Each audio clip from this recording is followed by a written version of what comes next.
বৎসরই সাধারণত দেখা যায় যে প্রি বাজেট পূর্ববর্তী সময়ে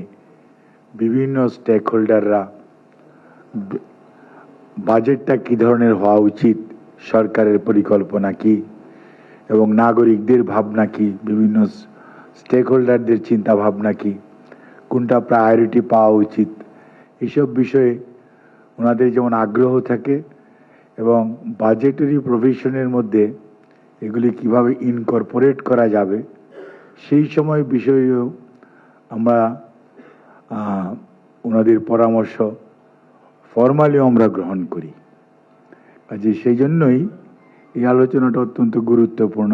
ওনাদের একটা রিকমেন্ডেশন, একটা ফর্মুলেশন আছে,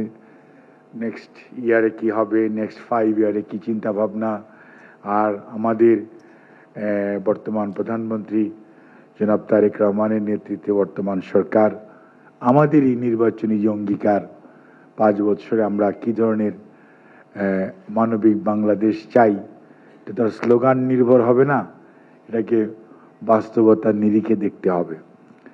সেই লক্ষ্যেই আমরা এতক্ষণ মিটিংটা চলেছে, যার জন্য আমার আপনাদের এখানে কিছুটা কথা বলতেও আমি কিছুটা স্বাচ্ছন্দ্য বোধ করছি, কারণ আমার এতটুকু মানে হোলিস্টিক্যালি মানে টোটাল বাজেট বা সম্পর্কে এত ধারণা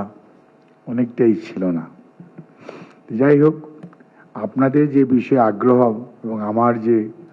বিষয়, সেটা হচ্ছে স্বাভাবিকভাবেই যেহেতু সমাজ কল্যাণ এবং নারী শিশু এই সাইডটা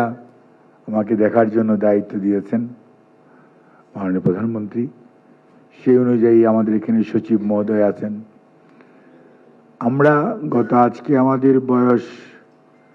92 ডেজ রানিং এই সরকারের।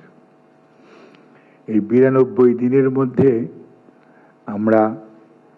যে লিগেসিটা আমরা ঘাড়ে নিয়েছি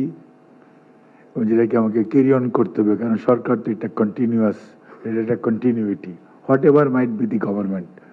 বাট এটাকে টেনে নিয়ে যাওয়া, বাংলা ভাষায় যাকে বলে হালকাতার সময় জের, এই জেরকে টেনে নিয়ে যেতেই হবে।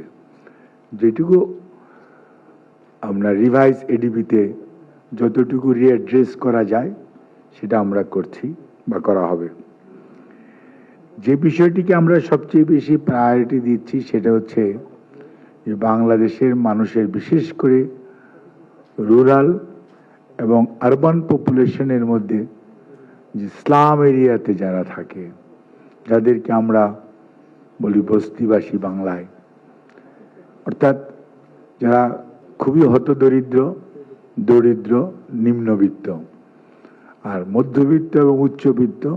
আমরা তাদের ব্যাপারেও কনসার্ন, কিন্তু আমাদের যে সোশ্যাল সেফটি নেট প্রোগ্রাম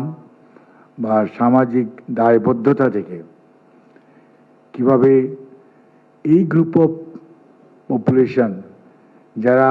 এই বাংলাদেশের 180 মিলিয়ন মানুষের মেজরিটি পপুলেশন, এই গ্রুপ অফ পিপুলকে কিভাবে আরেকটু ভালো থাকার ব্যবস্থা করা যায়, তাদেরকে এডুকেশন দিয়ে, স্কিল দিয়ে এবং কিছু টুলস দিয়ে।